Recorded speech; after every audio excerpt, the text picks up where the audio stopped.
Assalamualaikum warahmatullahi wabarakatuh. Berjumpa lagi dengan Ibu Dwi Istriani pada materi statistik dan peluang. Apa kabar anak-anakku semuanya? Semoga kalian dalam kondisi sehat dan tetaplah selalu bahagia agar kita bisa melanjutkan aktivitas kita.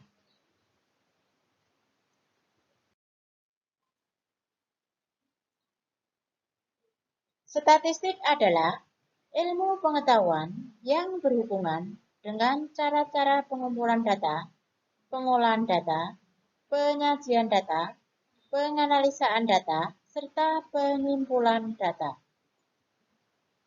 Data adalah suatu informasi yang diperoleh dari pengamatan atau penelitian. Macam-macam data. 1. Data kuantitatif, yaitu data berupa angka. Contoh, data-data nilai ujian. 2. Data kualitatif, yaitu data yang berupa kata-kata bukan angka. Contoh, data tentang hobi seseorang. Populasi adalah kumpulan dari seluruh objek yang mempunyai sifat atau karakteristik yang sama yang menjadi objek atau sasaran pengamatan. Sampel adalah bagian dari populasi yang diambil sebagai objek pengamatan langsung dan dapat dijadikan dasar dalam penarikan kesimpulan. B. Penyajian data. Penyajian data dapat disajikan dalam beberapa bentuk. Pertama adalah tabel. Contoh, data-data nilai ulangan matematika dari siswa kelas 9 suatu SMP. Kalian perhatikan di sini, nilai 50 diperoleh oleh 5 siswa, nilai 60 diperoleh oleh 15 siswa, dan seterusnya.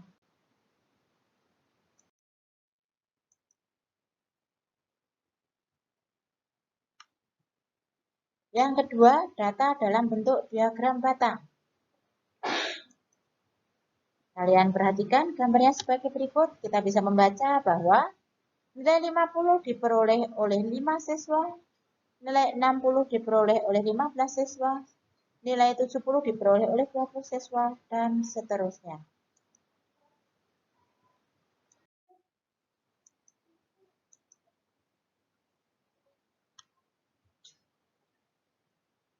Diagram lingkaran.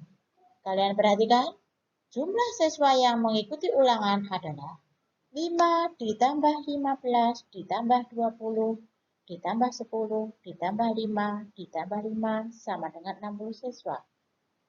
Kalau kita ingin menentukan besar sudutnya, maka sebagai berikut. Nilai 50 diperoleh oleh 5 siswa, sehingga besar sudutnya adalah 5/60 kali 360 derajat sama dengan 30 derajat.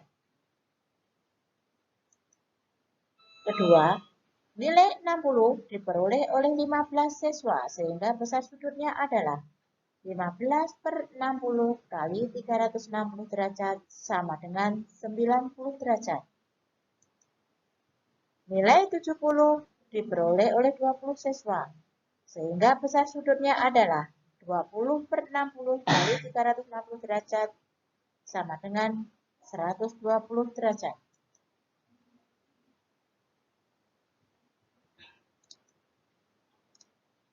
Kalian perhatikan, diagram lingkarannya adalah sebagai berikut.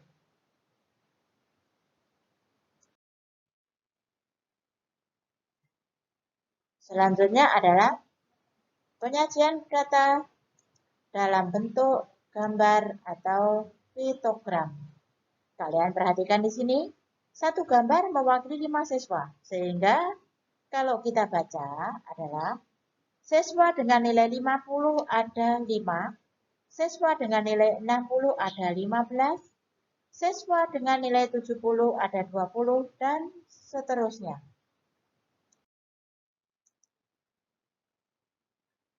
Diagram garis. Kalian perhatikan penyajian gambarnya sebagai berikut. Kalau kita baca, siswa dengan nilai 50 ada 5 orang, Siswa dengan nilai 60 ada 15 orang, siswa dengan nilai 70 ada 20 siswa, dan seterusnya. Rata-rata adalah jumlah seluruh data dibagi banyaknya data. Ditulis dalam bentuk X bar atau X rata-rata sama dengan X1 ditambah X2 ditambah X3 ditambah X4 ditambah X5 ditambah Xn per N. N sama dengan banyaknya data. Jangkauan sama dengan data tertinggi dikurang data terendah. Contoh. Diketahui data nilai matematika 10 siswa sebagai berikut. 6, 7, 8, 4, 5, 7, 9, 8, 6, 8.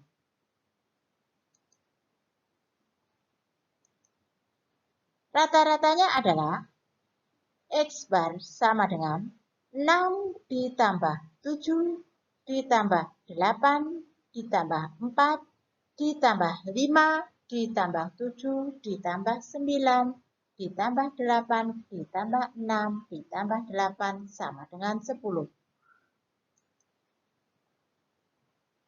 X bar sama dengan X rata-rata sama dengan 68 per 10 sama dengan 6,8. Jangkauannya sama dengan data tertingginya 9, data terendahnya 4, sehingga 9 dikurang 4 sama dengan 5.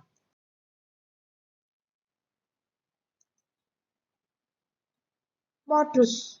Modus adalah data yang paling sering muncul atau data yang mempunyai frekuensi terbesar. Contoh, tentukan modus data berikut. A, 3, 3, 5, 6, 7, 4, 3, 9. Bilangan yang paling sering muncul adalah 3. Karena 3 muncul 3 kali, berarti modus sama dengan 3. Yang B, 8, 8, 5, 5, 4, 3, 7, 9, 10. 8 muncul 2 kali, 5 muncul 2 kali, sehingga modusnya adalah 8 dan 5. Median dan kuartil. Median adalah nilai tengah data setelah data diurutkan. Median sama dengan Sn ditambah 1 dibagi 2. Kuartil adalah aturan yang membagi data menjadi 4 bagian. Q1 kuartil pertama atau kuartil bawah, Q2 kuartil kedua atau median atau kuartil tengah, Q3 kuartil ketiga atau kuartil atas. Cara mencari kuartil data tunggal. Rumus kuartil data tunggal. Kuartil bawah Q1 sama dengan 1/4 N ditambah 1. Q2 sama dengan setengah N ditambah 1. Q3 sama dengan 3/4 N ditambah 1. Contoh, kuartil data tunggal dengan jumlah data ganjil. Terdapat jumlah data pengujian yang terdiri dari 5, 7, 4, 4, 6, 2, 8. Tentukan nilai Q1, Q2, dan Q3. Pembahasan. Langkah pertama, urutkan data menjadi 2, 4, 4, 5, 6, 7, 8. Langkah kedua, tentukan Q1, Q2, dan Q3 berdasarkan rumus kuartil data tunggal. Q1 sama dengan 1/4 N ditambah 1. Q1 sama dengan 1/4. N-nya tadi 7, karena banyaknya data 7, yaitu 1, 2, 3, 4, 5, 6, 7. Sehingga Q1 sama dengan 1/4 kali 7 ditambah 1. Q1 sama dengan 1/4 kali 8. Q1 sama dengan 2. Jadi Q1 terletak pada data kedua, yaitu angka 4. Q2 sama dengan setengah N ditambah 1. Q2 sama dengan setengah kali 7 ditambah 1. Q2 sama dengan setengah kali 8. Q2 sama dengan 4. Berarti Q2 berada di posisi keempat, yaitu angka 5. Q3 sama dengan 3/4 kali N ditambah 1. Q3 sama dengan 3/4 kali 7 ditambah 1. Sama dengan 3/4 kali 8. Sama dengan 6. Jadi, Q3 berada di posisi 6, yaitu angka 7. Jadi kalian perhatikan berikut, jadi posisinya seperti ini. Q1 4, Q2 5, Q3 7.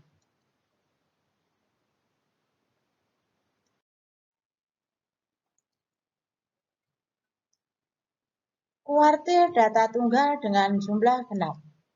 Contoh, hitunglah Q1, Q2, dan Q3 dari data 2, 8, 4, 6, 4, 6, 7, 3. Langkah pertama adalah urutkan data menjadi 2, 3, 4, 4, 6, 6, 7, 8. Kita menentukan Q1. Q1 sama dengan 1/4 kali 8 ditambah 1. Sama dengan 1/4 kali 9. Sama dengan 2,25. Posisi di antara 2 dan 3. Jadi, Q1 adalah terletak antara bilangan 3 dan 4. Jadi, Q1 sama dengan 3 ditambah 4 dibagi 2. Atau sama dengan 7/2 sama dengan 3,5. Q2 sama dengan setengah kali N ditambah 1. Sama dengan setengah kali 8 ditambah 1. Sama dengan setengah kali 9. Sama dengan 4,5. Posisinya terletak antara 4 dan 5. Adalah, jadi Q2 itu terletak pada posisi 4 dan 5, yaitu bilangan 4 dan 6. Jadi Q2 sama dengan 4 ditambah 6 dibagi 2. Sama dengan 10 dibagi 2. Sama dengan 5. Q3 sama dengan 3/4 kali N ditambah 1. Sama dengan 3/4 kali 8 ditambah 1. Sama dengan 3/4 kali 9. Sama dengan 6,75. Jadi Q3 terletak pada posisi di antara angka 6 dan 7. Sehingga Q3 sama dengan 6 ditambah 7 dibagi 2. Sama dengan 6,5.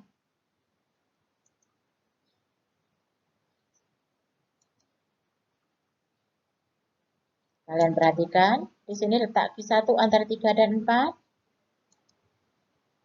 Letak Q2 antara 4 dan 6. Letak Q3 antara 6 dan 7. Peluang. Yang akan kita pelajari di sini adalah pengertian percobaan, ruang sampel, dan titik sampel. Percobaan atau eksperimen yaitu suatu kegiatan yang dapat memberikan beberapa kemungkinan. Contoh, melempar dadu, melempar koin, dan lain-lain. Ruang sampel adalah himpunan dari semua hasil yang mungkin pada suatu percobaan atau kejadian. Contoh, pada pelemparan sebuah dadu, maka ruang sampelnya adalah S sama dengan 1, 2, 3, 4, 5, 6. Titik sampel adalah anggota-anggota dari ruang sampel atau kemungkinan-kemungkinan yang muncul. Contoh, pada pelemparan sebuah dadu, maka titik sampelnya adalah 1, 2, 3, 4, 5, dan 6. Menyusun anggota ruang sampel. Menyusun anggota ruang sampel dengan cara mendaftar. Kalian perhatikan di sini, kalau dua sisi mata uang logam dilemparkan atau dilambungkan, maka ruang sampelnya adalah AG, GA, AA, GG.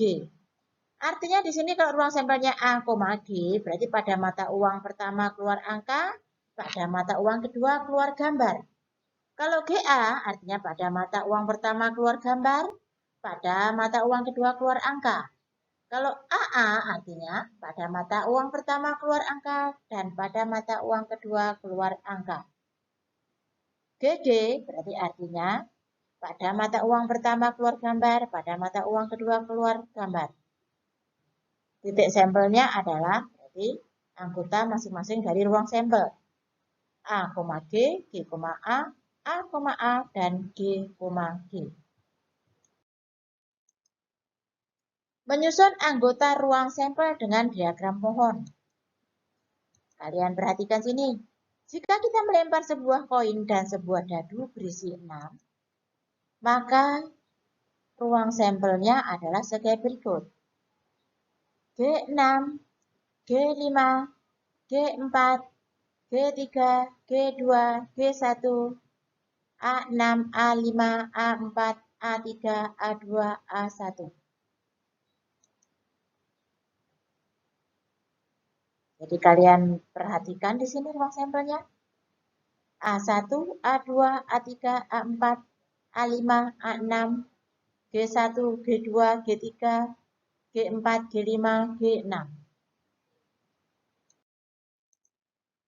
Menyusun anggota ruang sampel dengan tabel. Percobaan. Melempar dua buah dadu secara bersama-sama. Kemungkinan kejadian yang muncul yaitu 1, 2, 3, 4, 5, 6. Kalian perhatikan di sini dadu pertama yang vertikal, dadu kedua yang horizontal. Sehingga munculnya akan seperti berikut. Sehingga ruang sampelnya 1,1, 1,2, 1,3, dan seterusnya sampai 6,6. Nah, seperti ini.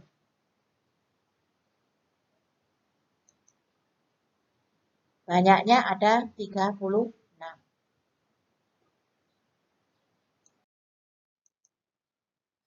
Frekuensi relatif adalah frekuensi yang merupakan perbandingan antara banyaknya percobaan yang dilakukan dengan banyaknya kejadian yang diamati. Dari percobaan melempar mata uang logam tadi, maka frekuensi relatifnya dirumuskan sebagai berikut. Frekuensi relatif munculnya A sama dengan banyaknya kejadian A yang muncul per banyaknya percobaan yang dilakukan. Contoh, pada percobaan melempar mata uang logam sebanyak 100 kali, ternyata muncul permukaan gambar sebanyak 30 kali. Sehingga frekuensi relatif munculnya angka A sama dengan banyaknya kejadian A yang muncul per banyaknya percobaan. Banyaknya kejadian A yang muncul 30, banyaknya percobaan ada 100. Berarti frekuensi relatif munculnya A adalah 30 per 100 sama dengan 3 per 10 sama dengan 0,3.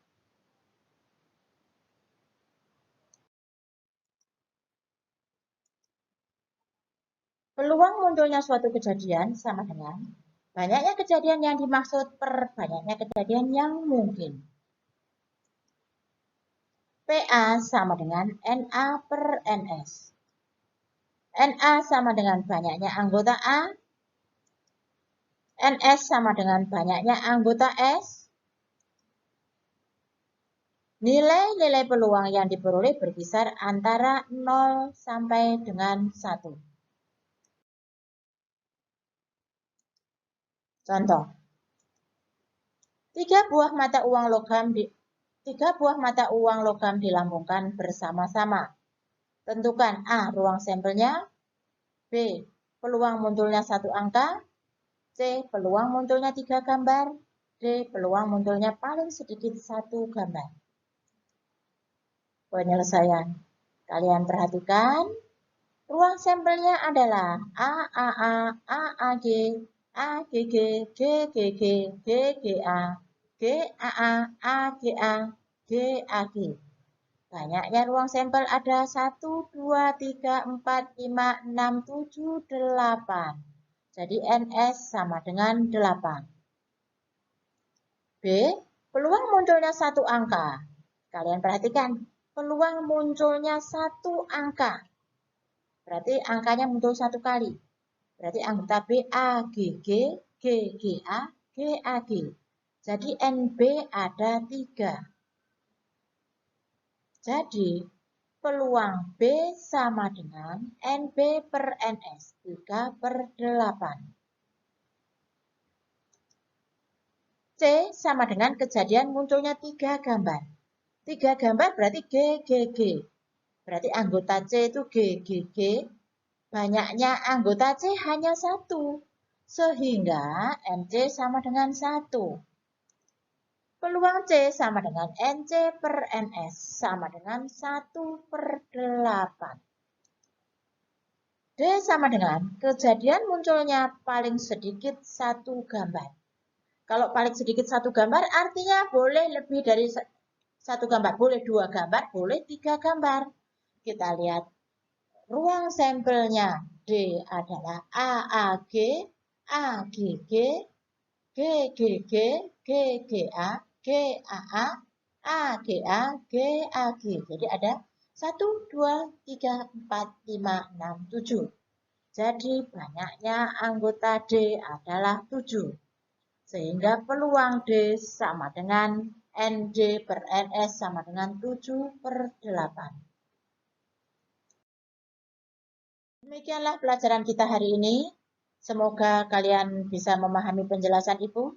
Dan untuk selanjutnya tolong kalian kerjakan ini. Dan tolong tetap menjaga kesehatan, tetap menjaga protokol kesehatan. Salam sehat. Wassalamualaikum warahmatullahi wabarakatuh.